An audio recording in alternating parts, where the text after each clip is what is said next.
Hi, Director of Discipleship John Hodges Batska here. And during my Lenten journey, yes, Lent is still going on even with all of the craziness in our lives. As part of that journey, I've been reading through the Gospel of Mark. And it's an interesting gospel. It's a book that's often frank, it's efficient in details, and it's very focused on Jesus' humanity. So today we'll be looking at a story from Mark chapter 8, which shows just how human Jesus can be. Mark chapter 8 verses 22 through 25 says, Jesus and his disciples came to Bethsaida.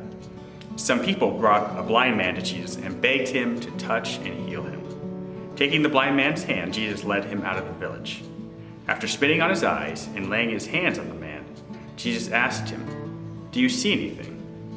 The man looked up and he said, "I see people. They look like trees, only they are walking around." Then Jesus placed his hands on the man's eyes.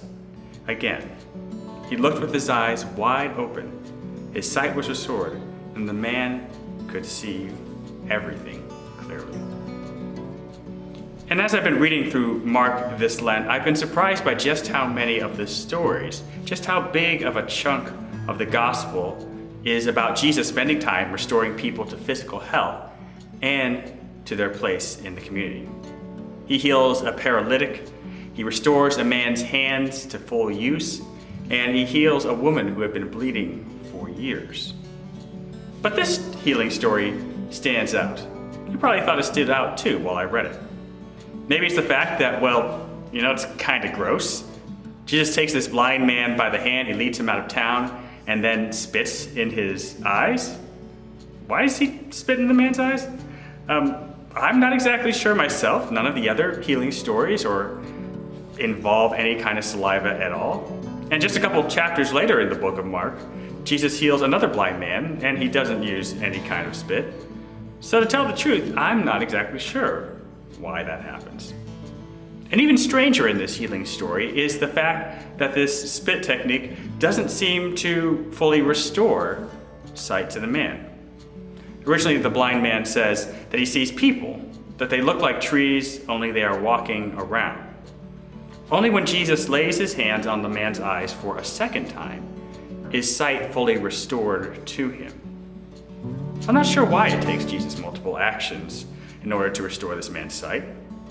Maybe he's easing the man into restoring his sight to its fullness. Maybe he's making some kind of statement or symbolizing to his disciples that they only see Jesus partially now, but later on they will see him fully after the resurrection. Or maybe in this story, we have an instance where Jesus just didn't get everything right on the first time. Yes, Jesus is God's son. Yes, he's an amazing teacher, he's a miracle worker, he's our Messiah. But he's also a human being. And a human being means not everything always works out perfectly. Strangely, the idea that Jesus needed multiple attempts, multiple tries at healing this man, it doesn't make me nervous. It doesn't make me worry. But right now especially, it kind of brings me relief. It brings me relief that when I fumble at living in this bizarre world that we find ourselves in right now, when I try something new that just doesn't work out, when it takes me 2 or 3 or however many tries to do something, that, Jesus has been there. We're all trying to make it right now. Sometimes it feels like we're failing. I've spoken with people who have had to become teachers, delivery drivers, and family entertainment directors. And I've spoken with people who feel like they're failing at all of those things right now. A lot more than they're succeeding, at least.